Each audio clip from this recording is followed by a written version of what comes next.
दोस्तों और बहनों, इस इलेक्शन में दो बातें आप ध्यान में रखिए कि पिछले 40 साल से मैं राजनीति में हूं। जिस प्रकार का मैनिफेस्टो कांग्रेस ने दिया है, इतना अच्छा मैनिफेस्टो हम इंदिरा गांधी के ज़माने में देखते थे, जहां गरीब की बात होती थी, दलित की बात होती थी, पिछड़े वर्गों की बात होती थी, अल्पसंख्यकों की बात होती थी। इसमें तीन बातें जो बबन राव जी ने छोटे से में कही है वो मैं रिपीट नहीं करूंगा। खासतौर से मुस्लिम भाइयों के लिए मैं ये बात कहूंगा कि पहली बार कांग्रेस आपसे ये प्रॉमिस कर रही है कि हर घर की महिला को साल का 1 लाख रुपया महीना, 1 लाख रुपया साल का हम देंगे। दूसरे अल्फाज में आप सोचिए कि मुसलमानों में जनरली औरतें काम नहीं करती हैं, वो अपने घर ही संभालती हैं। ये हमारी बदकिस्मती है, लेकिन ये फैक्ट है। और इसकी वजह से उनके घर का जो भार है, आर्थिक भार है, वो बहुत बढ़ते जा रहा है। जिस प्रकार की महंगाई है, उस हालत में अगर 1 लाख रुपया साल का या ना 8,400 या 500 रुपये महीना आपके घर में आ रहा है, तो आपकी आर्थिक परिस्थिति कितनी सुधरेगी, इस पर आपको सबको ध्यान देना है। दूसरी बात मैं ये कहूँगा कि जो बेकार युवक हैं, पढ़े लिखे हैं, जो नौकरियों के लिए त्रस्त हैं, सभी समाजों में आ गए हैं, उनके लिए एक स्पेशल योजना आई है, उसको आप पढ़िए। आप मैनिफेस्टो को पढ़िए तो आप देखेंगे कि बहुत कुछ करना है। अब आते पर अकोला केस पर।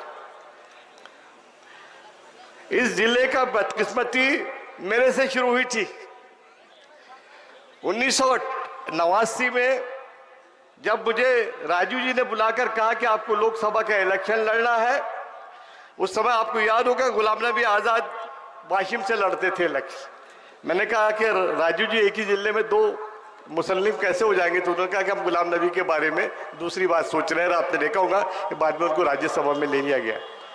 मैं जब यहाँ खड़े, मेरा नाम जब आया तो मैं तिरपुड़े साहब से, सुधाकर गनगनी जी से बोला कि भाई मुझे अकोला से लड़ने को कहा जा रहा है।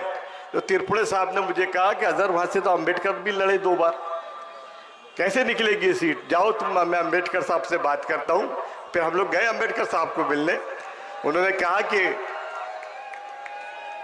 आ गए सर, उन्होंने कहा कि नहीं, आप अकोला से लड़िए, मैं बाद में कोई दूसरी कॉन्स्टिट्यूएंसी से लड़ूंगा। लेकिन बदकिस्मती से बाद में अकोला से ही लड़ गए और कांग्रेस 89 में उस इलेक्शन को हारी थी।